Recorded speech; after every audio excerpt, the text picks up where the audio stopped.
everyone, Nigel here, Nigel's Modelling Bench, and this is a new build, a build I've been waiting to do for months, well basically since November last year when I first saw this model at Telford.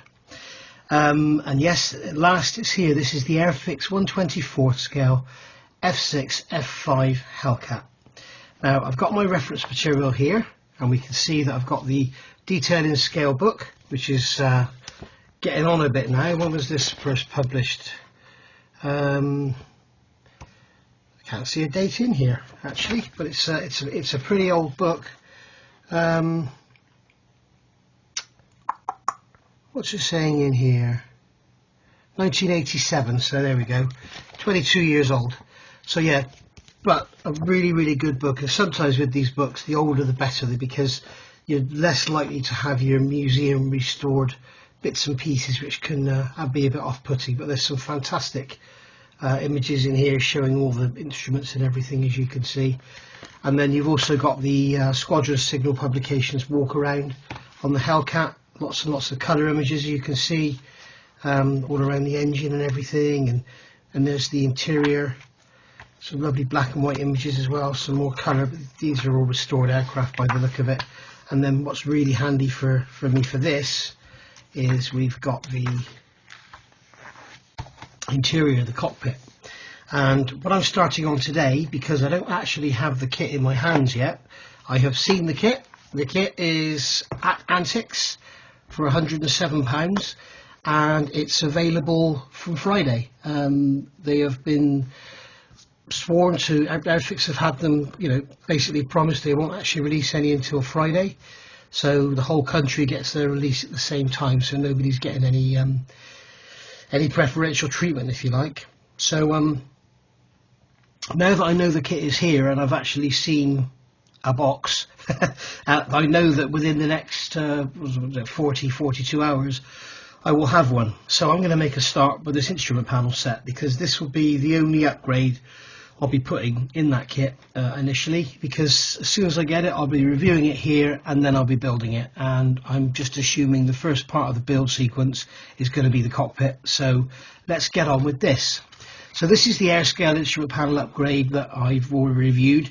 It's PE24 CAT and it's available over at Airscale and airscale.co.uk actually, and it's a lovely set, as with all their products. You've got a nickel silver photo etched sheet here. You've got a sheet of clear acetate, which you can't see there for your glasses, and then you've got your decals there, which has got some stenciling as well and some placards. So the first thing we'll do is look through our instructions. We've got a nice image on the front, looks like a CAD image of an F6F5 by the look of it, and on the back there we've got the built-up instrument panel. And if you go to the website, there's more images on there of that built-up, and that is actually on the Airfix plastic. So that's all I've actually seen of it so far. So basically, let's follow through the instructions, and it's saying in here, main and side instrument panel construction, refer to assembly photographs above for guidance on part placement. Use parts 1, 4 and 6 as templates to cut clear acetate copies of the instrument panels if desired. These can be used as glazing in a laminate with photo etched parts.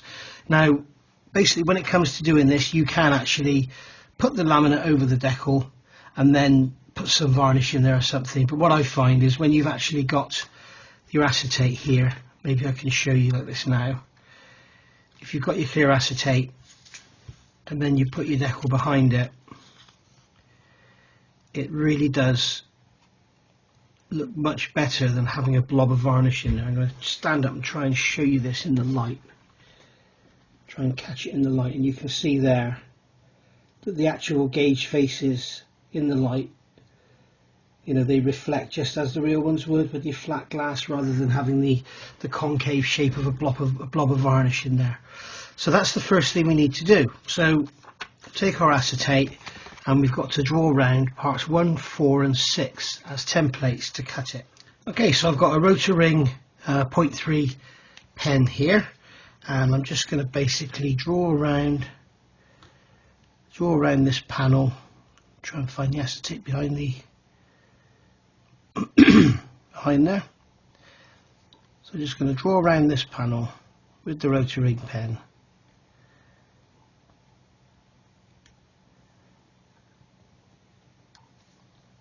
Like so. So we've got that one drawn out. And then number 4 is next to it here. So we draw around it like so.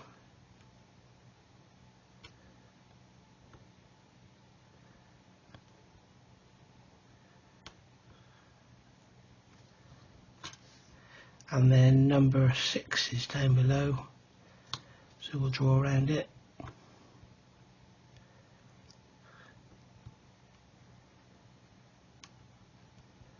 like so. Now we've got a rough idea of the shapes we need now. Just leave that ink a few minutes to dry and then we'll cut them out. Okay, so I've done them now. They're all made and taped back onto the acetate sheet for safekeeping. I've got these pigtails on the end so I can lift them off easily. Basically just drew around them, cut them out with scissors, and then offered them up to the parts on the fret and just check and go around with a knife and just clean up any bits that are sticking out. Once they're all glued on, we're going to sand around the edge anyway, but you'll see all that when I come to it. So next thing to do now is they're saying sand the kit part to remove all face detail and give a flat mounting surface. The one thing I would advise, I haven't seen the kit, I don't have the kit, but if there's any nice raised areas like you know, dials or whatever, shave them off with a saw and keep them so you can glue them back on. If you look at my Lancaster, I did the Airscale Instrument panel on that, and there was a couple of large structures on there I cut off and then glued back on. It kind of gives this photo etch more of a 3D finish, 3D effect. So it's saying turn over part 2 and add to the back of part 1 so the 2 mounting lugs face backwards. So what it wants me to do is glue that onto the back of there. But I'm not going to do that right now because, well, actually I will do it right now because I may as well. I was going to leave it until it was painted, but I may as well do that now. So what I'll do is take my hard base here and a knife, and what I'm going to do is cut out part 2 like so.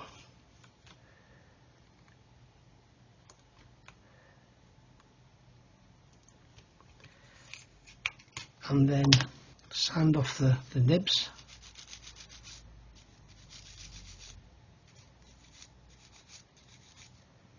Like that.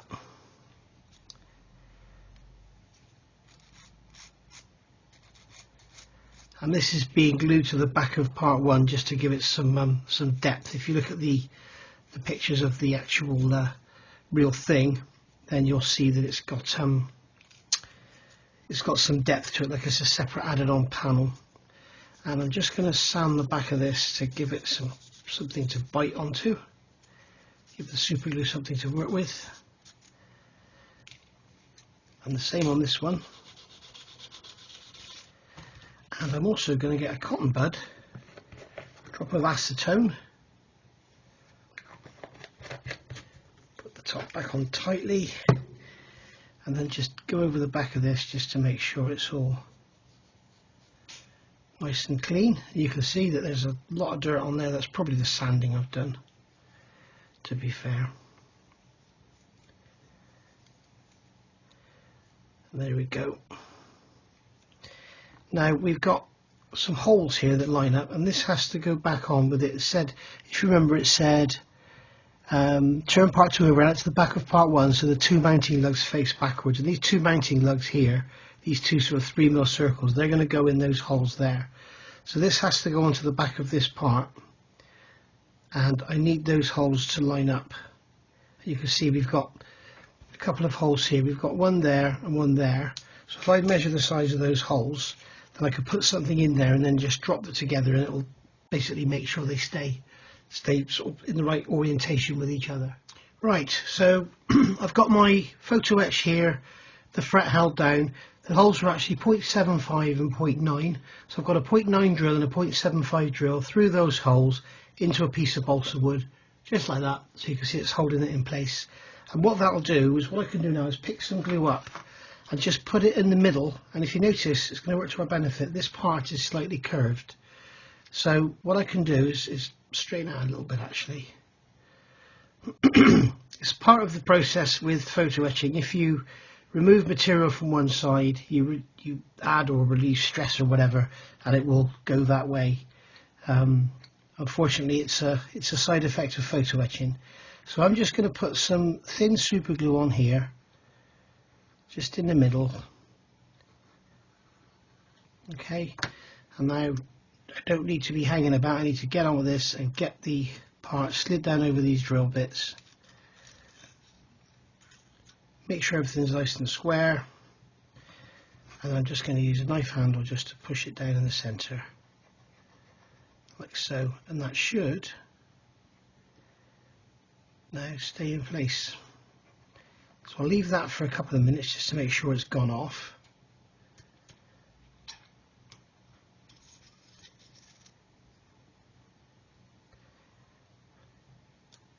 And I want to make sure those drills aren't glued in as well, so I'm okay with that.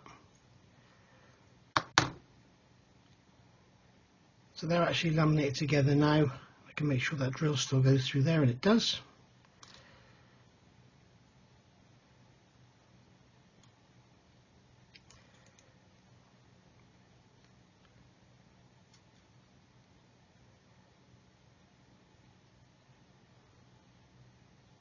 Okay, so once we know the middle has gone off, I'm going to leave that for a minute or so.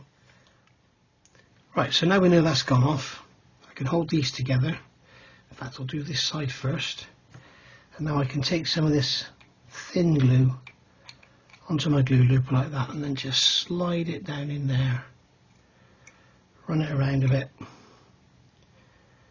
Don't be scared of using too much, it'll all just ooze out, and those holes can be drilled out anyway. Then we can hold that together, make a sandwich. That's gone in nicely. Do the same on the other side.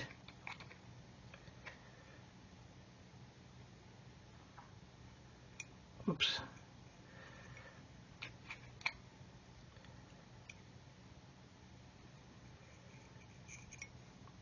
Like that. And then just squeeze it together.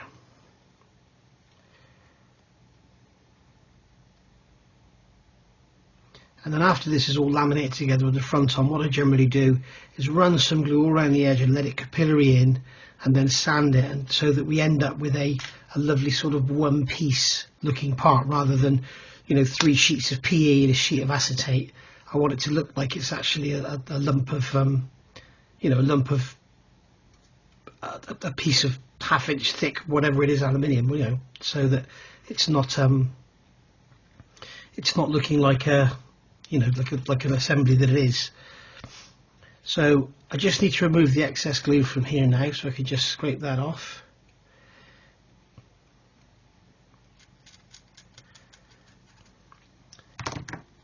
And then another tool I can use is my little, this is a great little tool from RS Online, 514868. It's a little glass fibre brush or pencil, and you could just rub over there and remove any excess glue from any edges or anything. The only downside to it is you get these little tiny filings, these little tiny fibres coming off. Just going to scrape away this glue here. And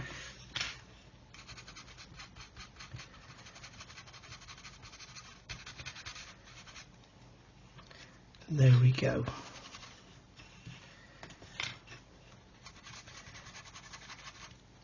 And you can see where you've got too much glue for the glass fibre pencil to remove, because it leaves a grey patch, a non-brushed look.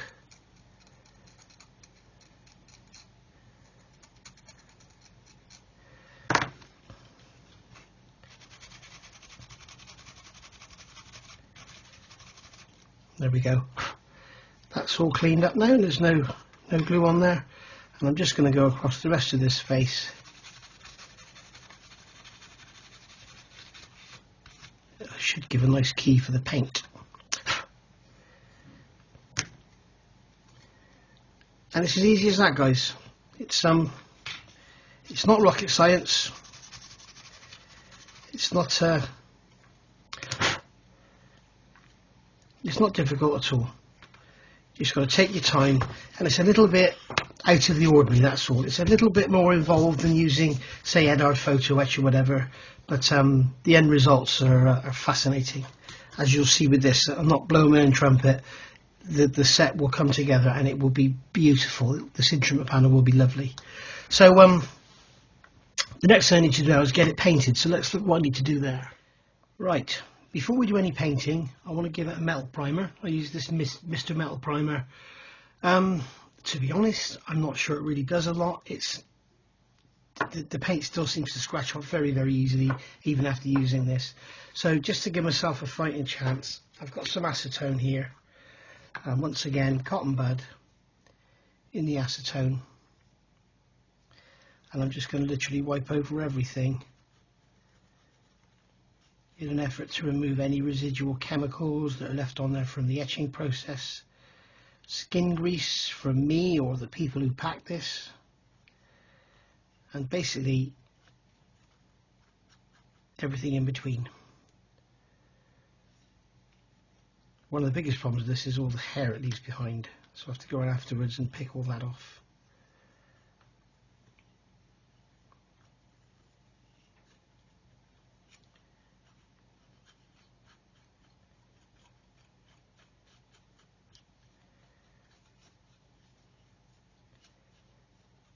And there we go, and I may as well just go over the back as well.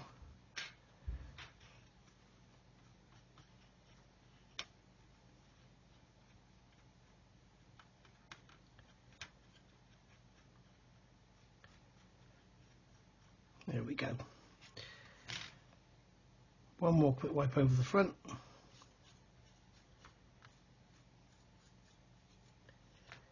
We can see that the cotton bud is getting quite hairy now, so I'll get rid of that, get another one.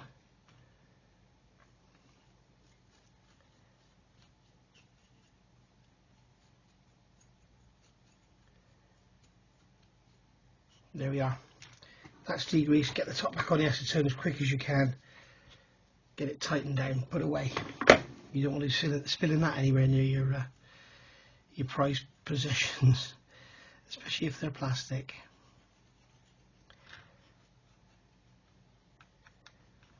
Okay, and that's that. So now I've got to get this fluff and everything off. So I'll come back when I'm ready to prime. Okay, so I've got that held in my clamping pliers now. Now I've got it held, and that way I can stand it up and not have to touch it at all. Got my primer here. Basically, this is straight out of the bottle. You just spray it on with an airbrush. You can brush it on, but I'm going to spray it on with the airbrush so I get a nice fine even coat. So I'll get that done, and then I'll come back when we're ready to start painting. Okay, so we've got all the primer on there now. You can see it's got a slightly duller finish, but all ready now for the Mr. Colour GX2, which is my latest go-to gloss black paint. Gloss black, you say? Why? Why? The reason I'm using gloss is it's a lot tougher. I need gloss on here for the decal to go on. I need gloss on these two as well for the decals on them. And anywhere where decals are going to go, I want a nice gloss finish. Airscale's decals are very, very thin and go down beautifully as long as you've got a nice gloss coat beneath them. If you try and put them on anything flat, they tend to not go down so well. They work, but they tend to not go down so well as if they're, you know, lovely gloss coat, and you can use your micro set and micro sol, and they really, really pull down beautifully. So again, if you look at my Lancaster stuff, you'll see it on there. So now we need to decide what colours we're going to use. Well, obviously the cockpit is going to be the American interior green colour, and I've got this set, the Mr. Hobby Mr. Colour series. I've had this for years and never used it. And down here we've got zinc chromate, which is green zinc chromate, zinc chromate yellow, and aircraft grey green. Now I'm not sure. I think that is the English colour, so that's going to be a good colour for my Typhoon build along. But these I don't think this is the interior green that we know and love so much. It's saying here FS34151. Is that the actual colour or not? I can't remember now. But I've also got this one, which is H58, which is what I'll probably use on this project anyway, because we're doing quite a lot of the green work. But I've got these to go back to if I need to for the other areas. Had those for years, never used them. As you can see, they're sort of pretty much settled. This is grey green, and you can see it's settled. There's still liquid in there, but yeah, they need some action with the Badger paint stirrer, I think. So I'll probably be using this one, but I'm not going to paint anything green at the moment. I'm just going to do the black. So if we look at these colours here, this is the Squadron signal book I've got here, and we can see here this is an F6F3, and we can clearly see, if you haven't got reflections on the page, that the actual black panel, which is here, is black, and then this part behind is green. So that would be applicable to an F6F3, but then when we go over the page a couple of turns, we've got here, this is the F6F5, and it says here, the cockpit interior is painted interior green with a flat black instrument panel. This F6F is the most accurate restoration in the world today. The black panel under the instrument panel is the rocket selector panel, which I guess is this. So I'm assuming that they're saying this is the most accurate. So I'm assuming when they did the F6F5, they changed to black for the area behind the instrument panel. Or am I wrong? I'm not sure. I'll paint this black anyway, and then you can let me know in your comments what you think. You see, we can see here's an F6F5 and a black and white photo, and clearly that area behind there is definitely black, not green. So yeah, I'm going to go for black anyway. You let me know what you think in the comments below. So I'm going to get this painted black, and then I'll come back. And there we go, guys. There's the black all painted on. I decided I would go over everything lightly, even the green bits, because it will give it a bit of tonality and almost like a bit of a pre-shade on it as well. So yeah, and I went over the back of these panels here because the basically they're going to be exposed if you can see anything through the back of the engine bay or whatever. I doubt very much that you can, but having not seen the kit, I don't know. There may be a panel here that comes off or something, and you can see the back of the instrument panel or through back to the rudder pedals. I don't know, so I thought just have them black anyway. And I've chosen to use that GX2 black, and then what I'll do is I will use different varnishes like matte and semi-matte, and then maybe washes to give it the tonality it needs. So it looks like in those pictures this is totally matte and this is like a semi-gloss, so I'll probably use my Tamiya varnishes and give that effect to them. Yeah, this GX2 goes down lovely. It pulls down lovely. You can see it's pulled down to that etch primer, and it's even got the etch primer finish on it. But it's glossy enough for the decals to hold down on. So I'm really chuffed with that. And the Sharp Rider, amongst you'll notice this mess around here. Yes, I managed to leave some fluff on there, and I had to go over with a wet swab and wipe it all off again and start again, basically. So so that's all done now, and that's ready for the decals to go on. But something I'm going to do is leave this for probably 24-48 hours before I do that. I fear that the solvents in this paint may react with these decals, because what I found, I think I actually had a faulty sheet, but what I found on when I did my Lancaster build, you go back and have a look, as soon as I put the decals down, it was like they were stuck and they would not slide even without any setting solution. And I think maybe I was putting them down on the paint a bit too quickly. So what I'm going to do is leave this for, say, 24-48 hours or 48 hours minimum, and then put the decals on and see what happens. I may even give them a coat of Future before I put the decals down, and that should break down any, I don't know, any chemicals or whatever that are in there. But as I say, these decals are beautiful, they go down lovely, but they're like wingnut wings fragile, okay? They're just a little bit fragile. So, but this set is not designed for the beginner anyway. So, so there we go. So I hope you've enjoyed that. I wish I had some Airfix plastic to show you. I don't. What is it now? About 38 hours until I can get some. Not that I'm counting it or anything.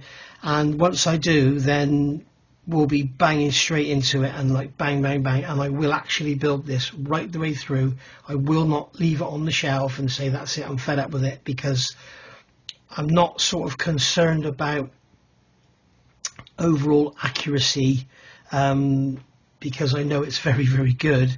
And I know that it's absolutely crammed full of detail, and it's £107 at Antics. They've got loads in stock. If you want to order it, they will get it out to you. I'm not sure if they will get it out to you for Friday or if they will send it to you on Friday.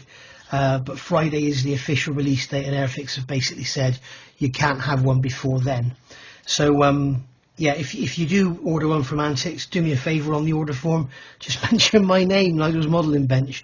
They're my most local shop, and you know, maybe if you guys say, you know, Nigel's Modelling Bench, say, maybe they'll get me a Christmas card, who knows. So anyway, yeah, get one on order. It is a beautiful kit, I can assure you. I saw it at Telford, I've seen all the YouTube videos, and it will be here on this bench in whatever how many hours it is until Friday morning, and then you're going to see it, and I'll unbox it and unbag it, and then we'll crack straight on with the build. Everything else I'm doing will get shelved, except for the build alongs, because I know you guys enjoy those. So everything else will get shelved, and this will just be crashed into. So yeah, look forward to seeing you all then. So like I say, 40 hours from now I'll be back with the kit, and we'll start getting all this together and start getting this in there. So thanks for watching, and see you soon. Bye bye.